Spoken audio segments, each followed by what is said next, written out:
Bienvenue dans nos études de la Bible. Avec cette étude d'aujourd'hui, numéro 25, nous allons tenter d'éclaircir l'obscurité du spiritisme.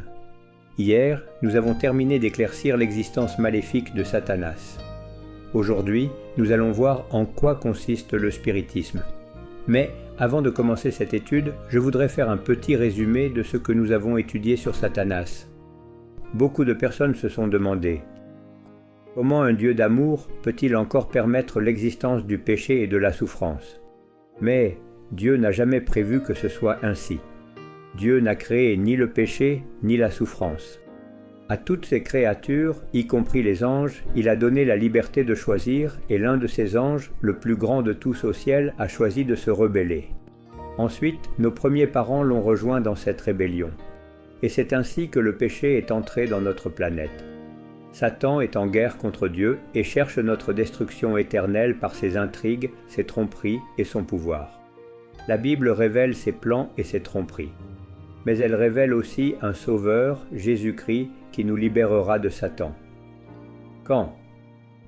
Nous ne le savons pas, mais en attendant, nous n'avons d'autre choix que de rester unis à notre Dieu, aimant, miséricordieux et puissant. Étudieras-tu sa parole et lui permettras-tu de te sauver des ruses du diable? Bon, après cette petite réflexion, passons au sujet du spiritisme. Je commence par une question supposée de votre part. L'âme est-elle immortelle? Tout d'abord, nous devons définir ce qu'est l'âme, car il y a un peu de confusion à ce sujet. Cette croyance vient des païens grecs. Le livre de la Genèse l'explique déjà assez clairement.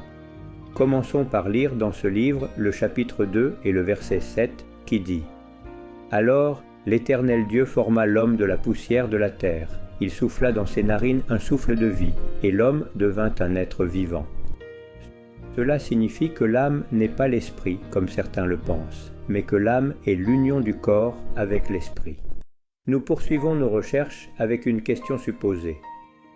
L'âme est-elle immortelle? Dieu est le seul à posséder l'immortalité, et selon Paul, il le croyait aussi, car voyons cela dans la première lettre à Timothée, chapitre 6 et verset 16, qui parle de Dieu. Celui qui possède l'immortalité, qui habite dans une lumière inaccessible, à qui aucun homme n'a vu ni ne peut voir. À qui revient l'honneur et le règne éternel. Amen. Nous pouvons aussi voir ce que pensait le prophète Ézéchiel, qui, dans le chapitre 18 et le verset 4, nous dit « Voici, toutes les âmes sont à moi, comme l'âme du Père, ainsi l'âme du Fils est à moi. L'âme qui pêche, celle-là mourra. » Comme nous pouvons le constater, l'âme, c'est-à-dire la personne, si elle meurt, n'est plus immortelle.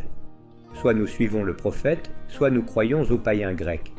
Bon, nous avons terminé l'étude pour aujourd'hui, donc demain, avec l'étude 26, nous continuerons les clarifications sur le spiritisme. Et souvenez-vous toujours que Dieu est amour. Si vous souhaitez une étude personnalisée, en présentiel ou en ligne, contactez nos numéros de téléphone. Suivez-nous sur nos réseaux sociaux. Et n'oublie pas de liker si tu as aimé et abonne-toi à notre chaîne.